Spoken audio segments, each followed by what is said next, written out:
এই ভিডিওটা দেখো তাহলে পুরোটাই দেখবা, সেটাই আমি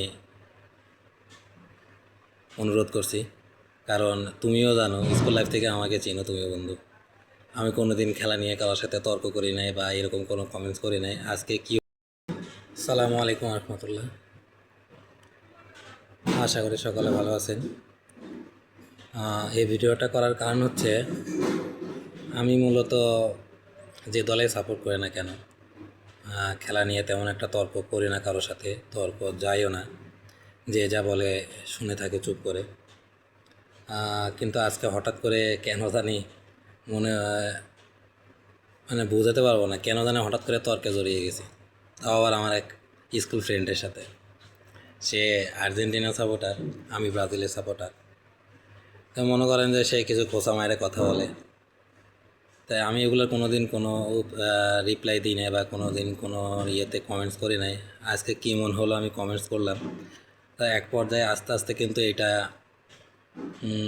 তর্কের থেকে বেশি হয়ে যাচ্ছে। তো কেন জানি আমি নিজেকেই যেন কীরকম যেন মনে হচ্ছে যে মানুষটা কোনো দিন খেলা নিয়ে কারোর সাথে কোনো দিন তর্ক করে নাই, সেই মানুষটা আজকে কেন তর্কে দাঁড়ালো। তর্কের কারণে কিন্তু ভাই সম্পর্ক নষ্ট হয়, এটা বন্ধুত্ব হোক, হাজব্যান্ড ওয়াইফ হোক, বাবা ছেলে হোক, ভাই বোন হোক, ভাই ভাই হোক, এই তর্কের কারণেই কিন্তু সম্পর্কটা নষ্ট হয়।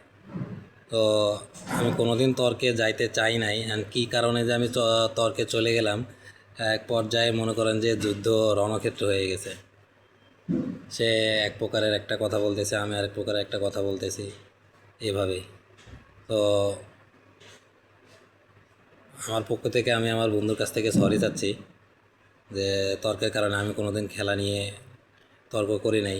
আমার কথা হচ্ছে, যার খেলা যার ভালো লাগে সে দল সাপোর্ট করবে, সেই মন্ত্র নিয়ে আমি চলতাম। কিন্তু আজকে কি হয়েছে আমি জানি না, আমার বয়সের এই বয়সে এসে আমি এখন তর্কে জড়াই গেছি।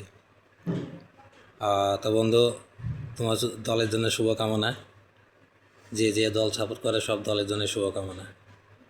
আর আশা করি যদি তুমি আমার এই ভিডিওটা দেখো তাহলে পুরোটাই দেখবা, সেটাই আমি অনুরোধ করছি। কারণ তুমিও জানো, স্কুল লাইফ থেকে আমাকে চিনো তুমিও বন্ধু, আমি কোনো দিন খেলা নিয়ে কারোর সাথে তর্ক করি নাই বা এরকম কোনো কমেন্টস করি নাই। আজকে কি হয়েছে আমি জানি না, হঠাৎ করেই কমেন্টস করতে চাই নাই, কিন্তু তারপরও যে হাত কী কারণে যে কিপ্যাডে চলে গেল, টাইপ করলাম চলে গেছে, তুমিও তার উত্তর দেওয়া শুরু করলে, আমিও তার উত্তর দেওয়া শুরু করলাম।